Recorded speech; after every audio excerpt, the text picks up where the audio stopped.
Alors le concept est assez simple, c'est une mise en relation d'un document InDesign avec une feuille de calcul Google Sheets, que ce soit pour des données locales ou pour des données distantes.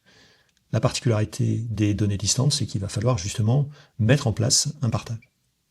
Chaque colonne va être un élément de partage en particulier, mais avant que ces données soient vues dans InDesign, il va falloir justement, dans Google Sheets, procéder à cette manipulation fichier partagé, et donc on va ici publier sur le web.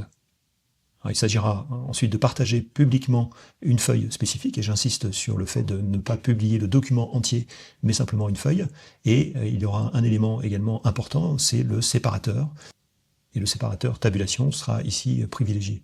Donc quand vous mettrez en place votre partage, la première des choses, ce sera de désigner justement la feuille que vous souhaitez partager. Par défaut, vous aurez page web qui apparaîtra. Faites bien attention et allez chercher valeur séparée par tabulation.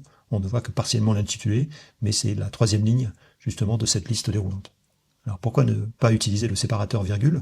Tout simplement parce que en Europe, on utilise justement un séparateur virgule pour les décimales, alors que par exemple les Américains, eux, vont plutôt utiliser le point.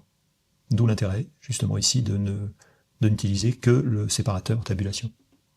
Ensuite, je vous disais que chaque colonne conditionnait justement un type de lien en particulier, et donc le nom que vous allez utiliser fait appel à un certain nombre de normes que nous allons voir ensemble.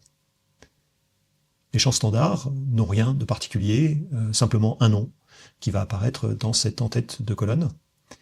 Un champ en particulier qu'il ne faut pas négliger, c'est la clé unique, c'est-à-dire le moyen d'identifier précisément un enregistrement parmi les autres. Par exemple ici, ref 001 ne se retrouvera qu'une seule fois dans le tableau.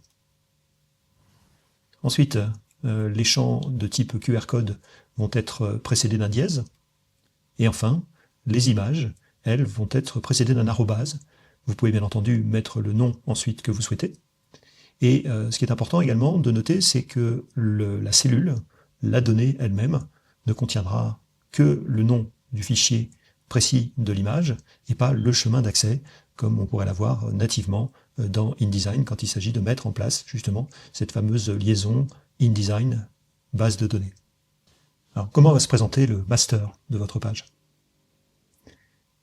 Il y aura un container principal qui sera ici à nommer catalogue_master. Tout ça écrit en majuscule, c'est très important. Ensuite, catalogue frame sera un cadre qui va délimiter la structure externe de votre modèle.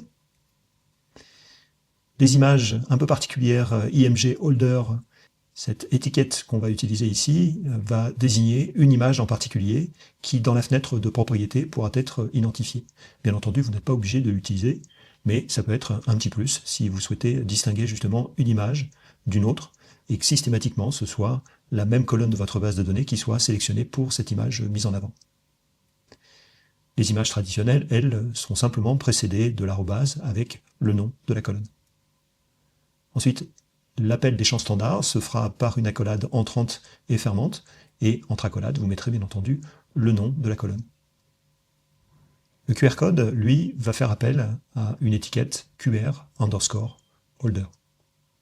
Et ce sont, je vous rappelle, les champs qui sont précédés du dièse.